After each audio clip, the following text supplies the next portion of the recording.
नमो हरिहंताणम, नमो सिद्धाणम, नमो आर्याणम, नमो वज्रायणम, नमो लोये सव्वसावणम।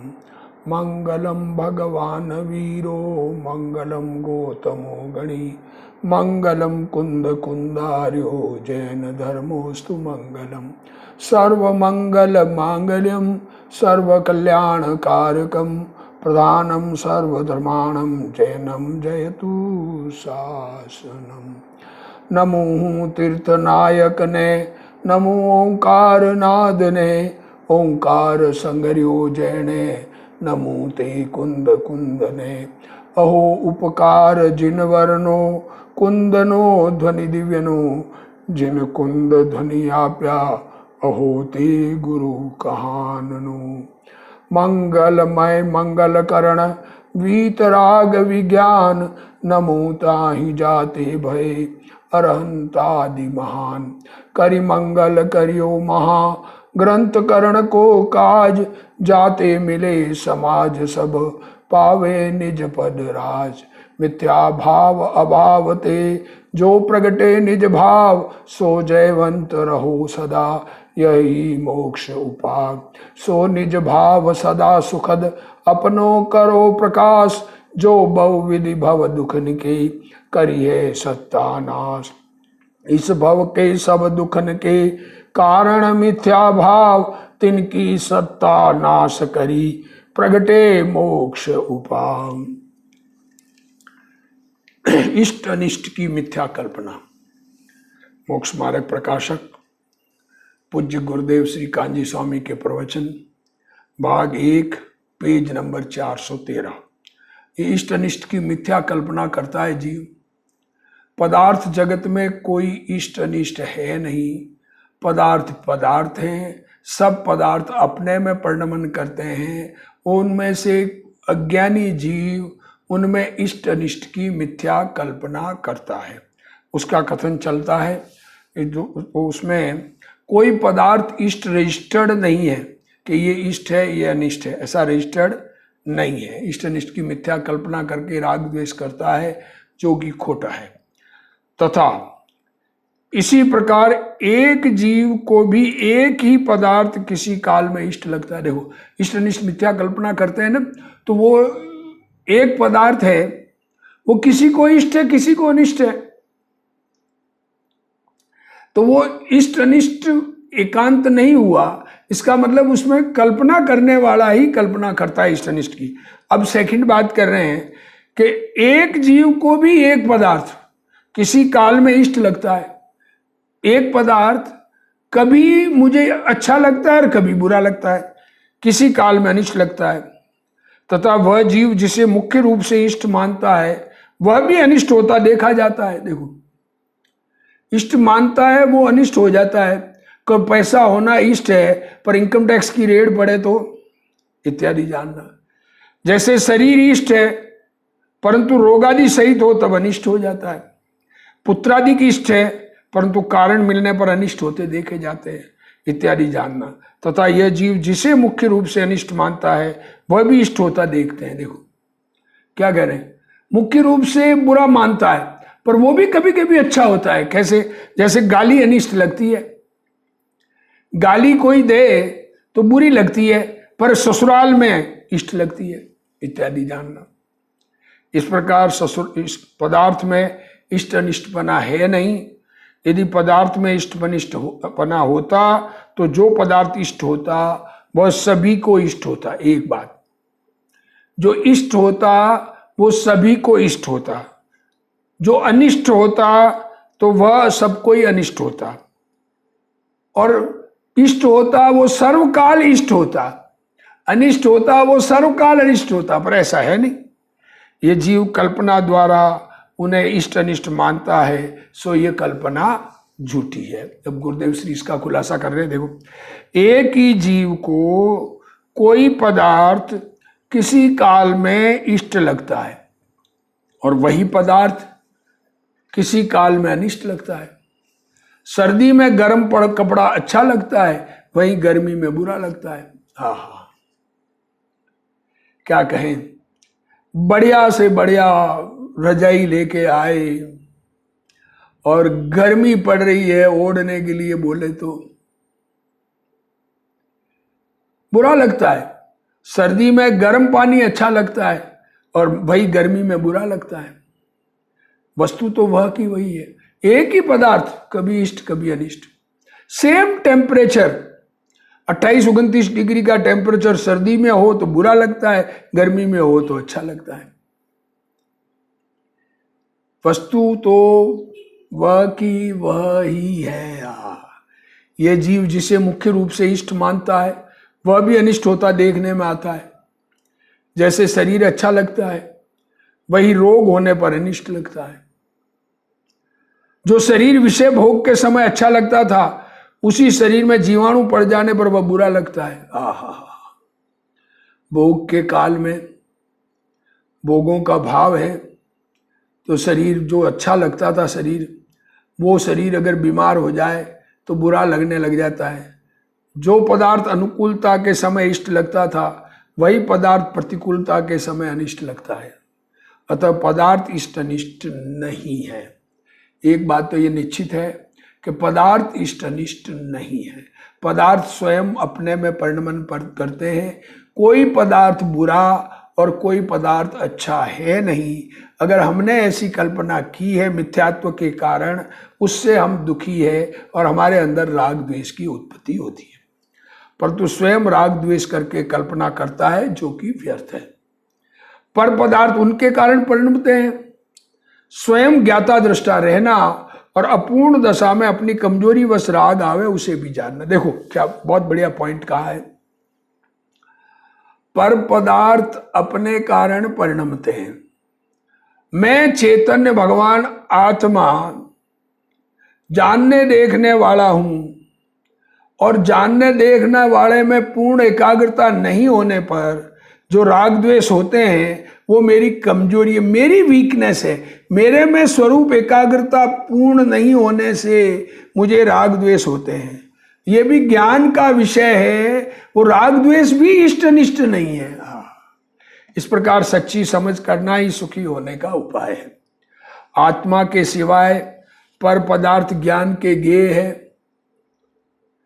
आत्मा स्वयं है और आत्मा के अलावा जो पदार्थ है वो सब्जेक्ट टू नॉलेज है। कोई भी पर पदा वस्तु इष्ट अनिष्ट नहीं है, फिर भी उसे इष्ट अनिष्ट मानकर राग द्वेष करना निरर्थक है। इसलिए अज्ञान से होने वाले राग द्वेष मिथ्या चारित्र है। इसलिए मिथ्या चारित्र जीव ने मुख्य रूप से शरीर को इष्ट माना है, उसे ही रोग के समय अनिष्ट मानता है। अपमान होने पर जीना नहीं चाहता। कोई बहुत बड़ा अपमान हो जाए, प्रेस्टीज इश्यू बन जाए कि मर जाऊं अब तो बच्चे, परीक्षा में कम नंबर आते हैं, सुसाइड कर लेते हैं। परिवार में राज्य में अपमान होवे तो शरीर छूट जाए तो ठीक, ऐसा मानता है। इस प्रकार अज्ञानी कल्पना करके राग द्वेष करता है राग द्वेष। अरे कोई किसका अपमान, क्या अपमान विचार नहीं करते। अरे हम वर्तमान में ये संगी मनुष्य पर्याय मिली, पंचेंद्रिय पर्याय, मनुष्य पर्याय, समझने की शक्ति मिली और इसमें झूठे प्रेस्टीज पॉइंट से अपने आप को दुखी करें, राग द्वेष कर मय बनावे, सच्चे स्वरूप को न समझे तो ये भव व्यर्थ चला जाएगा। कल्पना करके हम काल्पनिक प्रेस्टीज पॉइंट बना के स्वयं दुखी होते हैं। अगले को कोई फर्क नहीं पड़ता, दुनिया को कोई इफेक्ट नहीं होता। तथा यह जीव जिन्हें मुख्य रूप से अनिष्ट मानता है वह भी इष्ट होता देखे जाता है। मुख्य रूप से अनिष्ट है, कोई गाली निकाले तो बुरी लगती है परंतु वो भी अच्छी होती जाती है। गाली को अनिष्ट मानता है परंतु शादी के अवसर पर ससुराल पक्ष वाले गाली गावे तो इष्ट मानता है। इस प्रकार अज्ञानी पर पदार्थों में इष्ट अनिष्ट की कल्पना करता है, ज्ञानी पदार्थों में इष्ट अनिष्ट नहीं मानता। देखो क्या कहा, ज्ञानी और अज्ञानी का अंतर बता दिया। अज्ञानी पर पदार्थों में इष्ट अनिष्ट की कल्पना करता है, ज्ञानी पदार्थों में इष्ट अनिष्ट नहीं मानता, परंतु अपनी कमजोरी से होने वाले राग द्वेष को जानता है। खुद की कमजोरी, खुद की वीकनेस, उसकी खबर होने से उसका ज्ञाता है। अज्ञानी तो इष्ट अनिष्ट की कल्पना करके राग द्वेष करता है, इसलिए उसका चरित्र मिथ्या है। शरीर को इष्ट माना होने पर भी रोग लंबे काल तक चले तो मानता है कि अब देह में देखना नहीं। अरे शरीर को बहुत मेंटेन करता है, पर ऐसी बीमारी आ जाए कि अब बीमारी जाती नहीं दिखे तो अंदर में ये भावना करने लग जाता है कि ये शरीर कब छूटे, क्योंकि यह वेदना सही नहीं जाए, ऐसी है। इस प्रकार मिथ्या मान्यता से अनिष्ट कल्पना करता है, तथा शरीर अच्छा होता तो धर्म होता है, ऐसा मानकर उसे इष्ट मानता है। काया राखे धर्म, ऐसा मानता है। यदि पदार्थ में इष्ट अनिष्टपना होवे तो जो पदार्थ इष्ट हो वह सबको इष्ट होना चाहिए। एक बात, प्रिय पुत्र पिता को इष्ट लगता है, परंतु वही अपने से प्रतिकूल वर्ते तो अनिष्ट लगता है। यह हमेशा सबको इष्ट लगना चाहिए, इष्ट होवे तो, और हमेशा इष्ट लगना चाहिए। तो पहली बात, सबको इष्ट नहीं लगता, और जैसे पुत्र अच्छा लग रहा है और वही झगड़ा करने आ जाए तो अनिष्ट लगता है। जो मकान 50,000 का था वो 50,000 में मिलने पर इष्ट लगता है, और उसी मकान में भूत की शंका हो जाए तो अनिष्ट लगने लगता है। 50,000 में मकान खरीदा और मकान में रहने जाने का प्लानिंग बनाया, और ऐसा लगे कि अंदर कोई भूत है जो रहने नहीं दे रहा है, तो वो मकान अनिष्ट लगने लग जाता है। इस प्रकार कल्पना करता है। यदि पदार्थ अनिष्ट होवे तो वह सबको अनिष्ट लगना चाहिए, परंतु ऐसा नहीं होता। कोई शिष्य दीक्षा ले तब साधु को अच्छा लगता है, और बाद में प्रतिकूल वर्ते तो वह अनिष्ट लगता है। इस प्रकार जीव कल्पना करके पदार्थों को इष्ट अनिष्ट मानता है, परंतु वह कल्पना मिथ्या है। अब और देखो, पर पदार्थ सुखदायक उपकारी या दुखदायक अनुपकारी होता है, सो अपने आप नहीं होता। क्या कह रहे हैं? बहुत बढ़िया बात कह रहे हैं पंडित जी, कह रहे हैं टोडरमल जी, कि पर पदार्थ हमको सुखदायक और उपकारी लगता है या दुखदायक और अनुपकारी लगता है, सो वो पर पदार्थ कोई कुछ करता नहीं है, परंतु हमारा पुण्य पाप का उदय के अनुसार होता है। जिसके पुण्य का उदय होता है उसको पदार्थों का संयोग सुखदायक उपकारी होता है। ये अब पुण्य के उदय से सुख हो जाता है ऐसा नहीं है। जिसको पुण्य का उदय है उसके पदार्थ उपकारी दिखते हैं, सुखदायक दिखते हैं, और जिसके पाप का उदय होता है उसे पदार्थ संयोग दुखदायक अनुपकारी होता है। ऐसा प्रत्यक्ष देखते हैं। किसी को स्त्री पुत्रादि सुखदायक है, किसी को दुखदायक है। किसी को व्यापार करने से लाभ है, किसी को नुकसान है। किसी को शत्रु भी दास हो जाते हैं, किसी के पुत्र भी अहितकारी होता है। देखो क्या कह रहे हैं, व्यापार करने से किसी को लाभ होता है, किसी को नुकसान। एक ही व्यापार, पान की 2 दुकानें खोलते हैं, एक को कमाई होती है, एक को नुकसान होता है। किसी के दुश्मन भी दोस्त बन जाते हैं, सेवा करने आ जाते हैं, और किसी के पुत्र भी लड़ने आ जाते हैं। इसलिए जाना जाता है कि पदार्थ अपने आप इष्ट अनिष्ट नहीं होते, परंतु कर्मोदय के अनुसार प्रवर्तते हैं। जैसे किसी के नौकर अपने स्वामी के कहे अनुसार, देखो दृष्टांत दे रहे हैं, नौकर को ऑर्डर दिया, जैसे राजदूत वगैरह होते हैं ना, तो कहे अनुसार किसी पुरुष को इष्ट अनिष्ट उत्पन्न करे तो वह कुछ नौकरों का कर्तव्य नहीं है, उनके स्वामी का कर्तव्य है। मालिक ने ऑर्डर दिया ना, इसलिए कर रहा है। तो कोई नौकरों को इष्ट अनिष्ट माने तो झूठ है।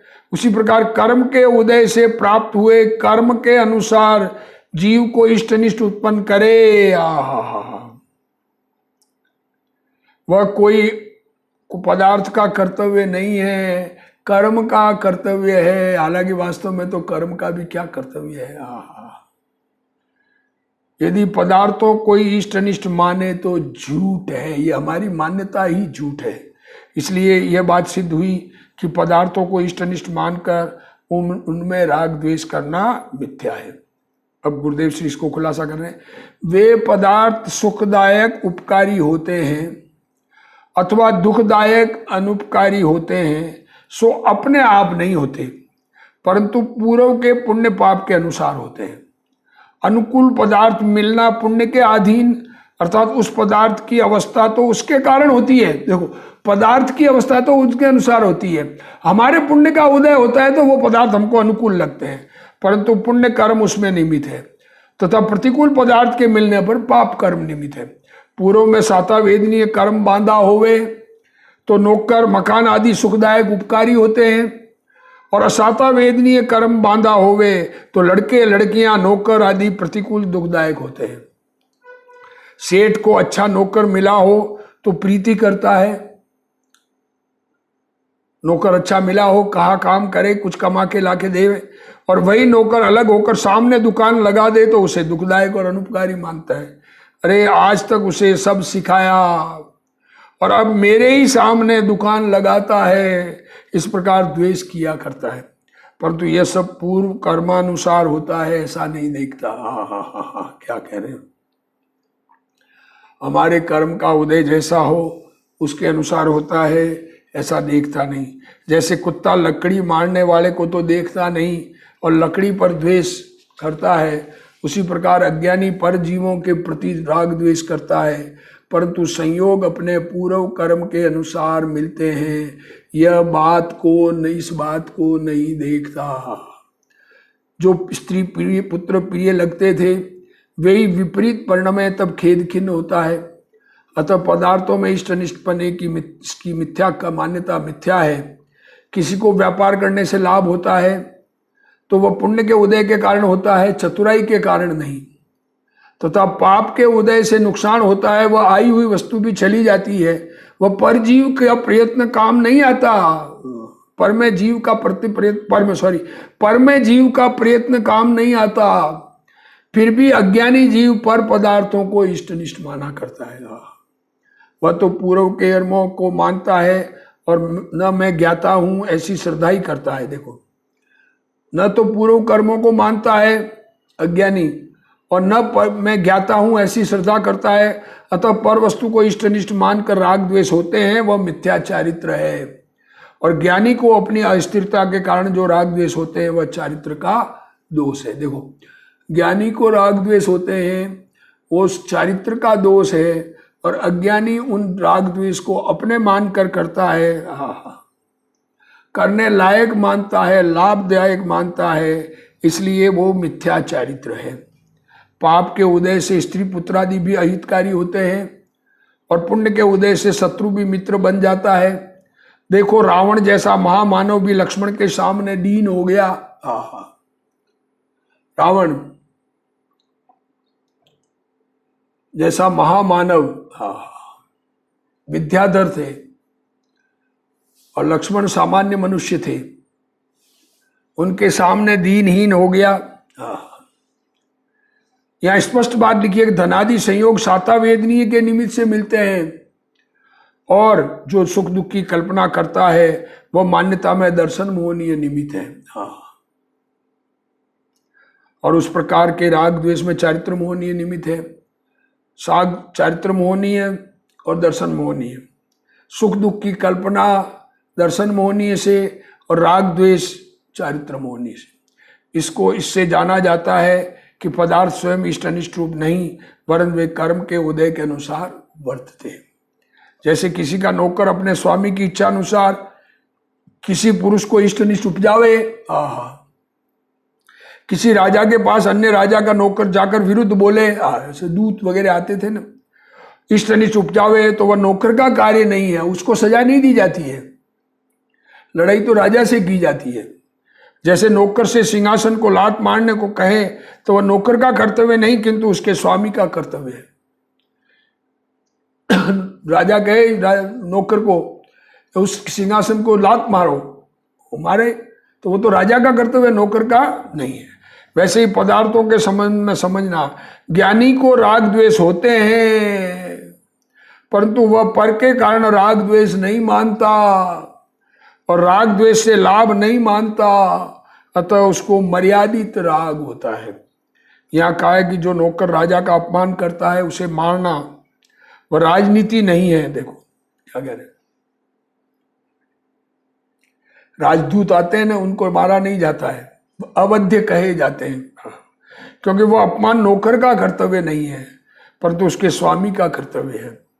फिर जो पुरुष उस नौकर को ही इष्टनिष्ठ मानता है वह मूढ़ है। उसी प्रकार जीव को कर्म के उदय के अनुसार पदार्थ मिलते हैं, वे इष्टनिष्ठ नहीं उपजाते परंतु इष्टनिष्ठ की कल्पना में बाह्य निमित्त है। इष्टनिष्ठ की कल्पना तो जीव की स्वयं की है, बाहर में वो निमित्त है। वहां कोई पदार्थ का कार्य नहीं किंतु कर्म का कार्य, कर्म का उदय जैसा है उस प्रकार के पदार्थों का भाव होता है, अर्थात उसमें कर्म निमित्त है। फिर भी यह जीव पदार्थों को इष्टनिष्ठ मानता है, वह मूढ़ है। अतः निश्चित होता है कि पदार्थों को इष्टनिष्ठ मानकर राग द्वेष करना मिथ्याचारित्र है, मिथ्याचारित्र है।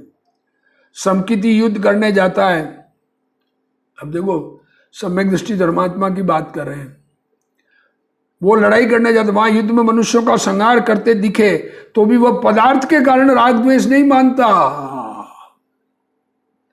उसे जो अल्प राग द्वेष होते हैं उन्हें जानता है कि यह मेरा स्वरूप नहीं है, मैं तो ज्ञाता हूं। जबकि अज्ञानी पर के कारण राग द्वेष होना मानता है।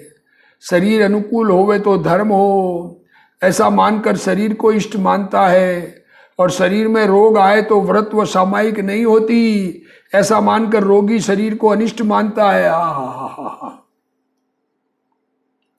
अज्ञानी राग द्वेष पर के कारण होना मानता है, उसे वस्तु के स्वरूप का परिज्ञान नहीं है। शरीर निरोगी हो तो उसे धर्म का साधन मानता है, अतः वह मिथ्या चारित्र है। ऐसी मान्यता वाला मुनि हो तो भी मिथ्या दृष्टि है। देखो, शरीर निरोगी होवे काया राखे धर्म, ऐसी मान्यता वाला मिथ्या दृष्टि है।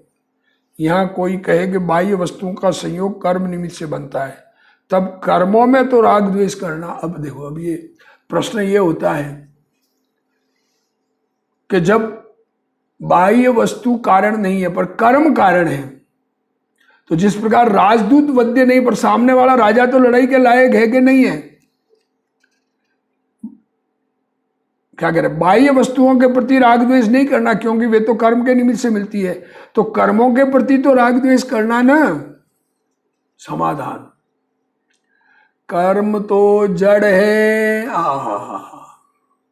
उनके कुछ सुख दुख देने की इच्छा नहीं है, तथा वे स्वयं तो कर्म रूप परिणमित होते नहीं है। कितनी बातें ली, जड़ है, सुख दुख देने की कर्मों में इच्छा नहीं है, और स्वयं कर्म रूप परिणमित नहीं होते। कर्म रूप कैसे बने, क्या जीव के भाव के निमित्त से कर्म रूप होते हैं। तो फिर फाइनल कौन हुआ,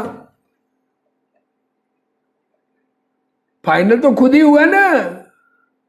खुद ने ऐसे भाव किए कि इस प्रकार के कर्म बंधे तो कर्मों से द्वेष करने का क्या लेना देना है, ऐसे भाव अपने में न हो ये उपाय करना है। जैसे कोई अपने हाथ से पत्थर लेकर अपना सिर फोड़ ले तो पत्थर का क्या दोष है, उसी प्रकार जीव अपने रागादि भावों से पुद्गल को कर्म रूप परिणमित करके अपना बुरा करे तो कर्म का क्या दोष है। इसलिए कर्म से भी राग द्वेष करना मिथ्या है। इस प्रकार परद्रव्यों को इष्टनिष्ठ मानकर राग द्वेष करना मिथ्या है। यदि परद्रव्य इष्टनिष्ठ होते और वहाँ राग द्वेष करता तो मिथ्या नाम न पाता। अगर परद्रव्य वास्तव में इष्टनिष्ठ होते और राग द्वेष करता तो वो खोटा नहीं कहा जाता। वे तो इष्टनिष्ठ है नहीं और यह इष्टनिष्ठ मानकर राग द्वेष करता है। जो काम किसी के द्वारा किया गया नहीं उसको हम उसके द्वारा किया गया माने तो ये हमारी भूल हुई ना, ये झूठा हो गया ना। इसलिए इस परिणमन को मिथ्या कहा है। अपना परिणमन मिथ्या है। मिथ्या रूप जो परिणमन, उसका नाम मिथ्या चारित्र है। कर्म तो जड़ है, उनमें कुछ सुख दुख देने की शक्ति नहीं है। एक मनुष्य ने रास्ते में बबूल का कांटा लग जाने से संपूर्ण बबूल को ही काट डाला। अपने किसी प्रिय व्यक्ति पर कुत्ता भौंकने लगा तो उसने कुत्ते को ही मार दिया। इस प्रकार अज्ञानी जीव पदार्थों के प्रति राग द्वेष करता है। तथा कोई कहता है किस भव के कर्म उदय में आए जो इतने दुख सहन करने पड़ते हैं, ऐसा मानकर कर्म के प्रति द्वेष करता है। परंतु कर्म तो अपने आप परिणमते नहीं, जीव के राग द्वेष उसमें निमित्त होते हैं, अतः उसमें कर्म का दोष नहीं है। जैसे कोई मनुष्य स्वयं हाथ में पत्थर लेकर अपना सिर फोड़ ले तो पत्थर में क्या दोष है? उसी प्रकार यह जीव स्वयं राग द्वेष करता है, खुद ही राग द्वेष करता है, खुद खुद खुद खुद खुद खुद खुद। अरे दोष सब मेरा अपना है, मैं दुखी हूं तो अपने कारण हूं, दूसरों के कारण नहीं हूं। उसी प्रकार देखो ये जीव स्वयं राग द्वेष करता है, वही अपना दोष है और उसका निमित्त पाकर कर्म परिणमते हैं।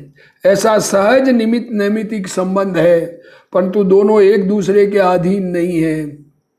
कर्म अपने कारण परिणमते हैं तथा राग द्वेष निमित्त होते हैं।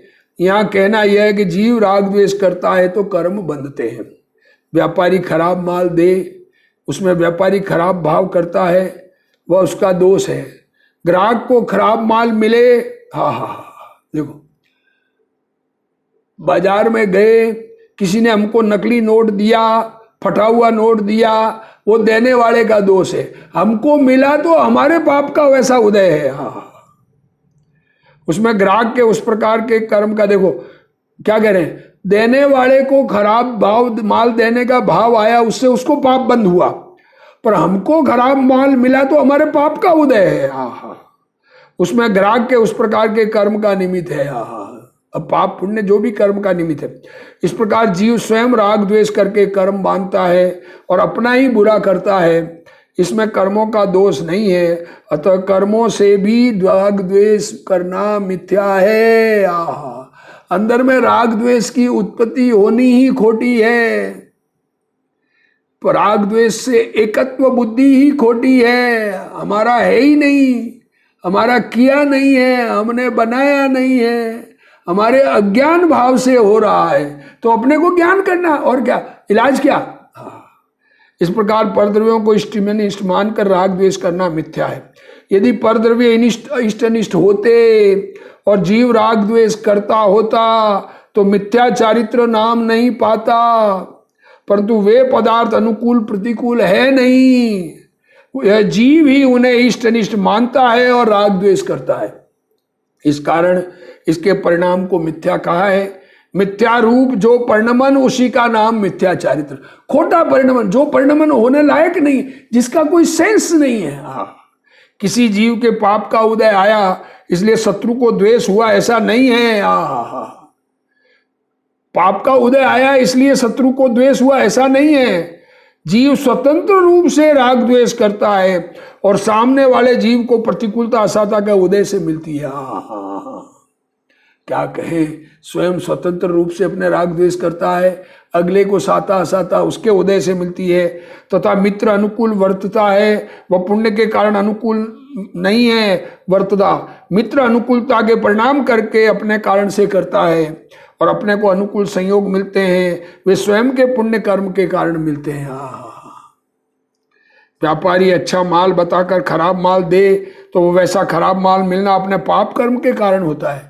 किसी व्यापारी ने अच्छा बताया और खराब दे दिया तो हमारे पाप का उदय था, इसलिए ऐसा खराब माल हमको मिल गया, ऐसा व्यापारी मिल गया। अतः जीव को समता रखनी चाहिए। पर के कारण से राग द्वेष मानना मिथ्या है। पर पदार्थ ज्ञान में ज्ञात होने योग्य है, किंतु पर के कारण राग द्वेष करना मिथ्या चारित्र है। क्या कहे, पदार्थों में कहीं पर भी इष्टनिष्ठ बना नहीं है। हमने अपनी बुद्धि से मान रखा है और हम इष्टनिष्ठ मान के राग द्वेष करते हैं, इसलिए हमारा चारित्र मिथ्या है। सच्चा चारित्र राग द्वेष रहित चैतन्य स्वभाव में रहना है। ऐसे चैतन्य स्वभाव को पहचान कर सब जीव अपने में रहे, इसी भावना के साथ आज का स्वाध्याय पूर्ण करते हैं। जिनवाणी स्तुति। हे जिनवाणी भारती तो ही जपूं दिन रैन, जो तेरा शरणा गए सो पावे सुख चैन। जावाणी के ज्ञान ते सूझे लोकालोक, सो वाणी मस्तक नमो सदा देत हूँ ढोक। जिनवाणी मात